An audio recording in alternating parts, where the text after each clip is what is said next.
is actually a tire prep area. This is all was all body work, and now all the body work is in pit lane, so we can fix everything quickly. Even like something like this rear fender, it's all held on with these little cam locks, these little quarter turn fasteners. So on this part, it's held on with about 5 fasteners. And it's ready to pop off. You can feel that's a carbon fiber part. That's how we get the weight of the car down so low. We're allowed to widen the fenders, so we go ahead and do that. While we do it, make it out of a lighter material. It's not, it's not very affordable, but that's the way we do things. We got one other guy to introduce who's joined us, Matt Benarowitz. Matt's the chief engineer. Okay, so we run on what's called a confidential tire. So like an average team just can't go to Michelin and buy the tires that we run on. They're confidential tires. So just like we put technology into the car, Michelin puts technology into that tire, and that tire is very confidential to them. So we're not allowed to, we actually lease a tire, we're not allowed to own a tire. When we come here, the tires are mounted on the track, a Michelin tire engineer stays with it at all times. It's their proprietary information. And then when we leave, all the tires have to go unmounted and back into the Michelin truck. If there's a blowout on the track, Michelin tire engineers are waiting at the end of the race to go get the pieces of that tire, because if another tire manufacturer gets their technology, they can try to duplicate it. So if they have like a blowout on the track, which is pretty rare for Michelin, but if it happens, they'll actually go and they'll reconstruct the carcass to make sure all the important pieces of the tire are there and nobody else gets their technology. So it's a pretty expensive part of the program, if you will. So at least the single tire is around $1,100 for one tire. But if we took this exact same tire, this shape tire that Michelin sells for commercial business that anybody can buy, we'll go about 3 seconds faster just in the tire. So when you weigh it that way, there's you can't spend an extra $500 a tire. It's 3 seconds. You can't get that kind of return on your investment anywhere. So that's why tires are so important here.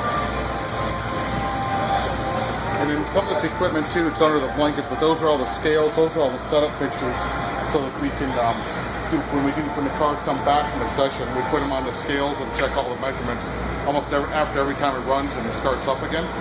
We make the adjustments. So those are all the alignment equipment, and that happens almost every time the car runs. It comes back and checks the adjustments. We'll have 3 different compounds of dry tires to run. This is a dry tire, it's a full slick. So we'll have a soft, medium, and hard tire, and then we'll have 2 different green tires to select. So depending on the track temperature, the conditions, this is, this race now, they just said that it's basically variable conditions. Yeah. So normally, when we qualify, you qualify in the dry say, you have to start your qualifying tires in the race. You have to start on those same tires. Whatever you qualify on, you start the racing. And then, after your first pit stop, you can decide what you want to do. Since they just declared it variable conditions, we can decide whatever tire we want to put on. Wet, dry, compound, doesn't matter. We don't have to use our qualifiers. But the conditions are pretty tricky. So this first part of this race is going to be pretty challenging. Yeah. Because a wet tire is going to work probably pretty good at the beginning. But as soon as that track starts to dry, a wet tire is made to operate at like 120 degrees. These are made to operate at like 240. So we'll overtemp the wet right away. It'll start to blister and we'll have to change over to the dry. So you'll see a lot of probably varying strategies.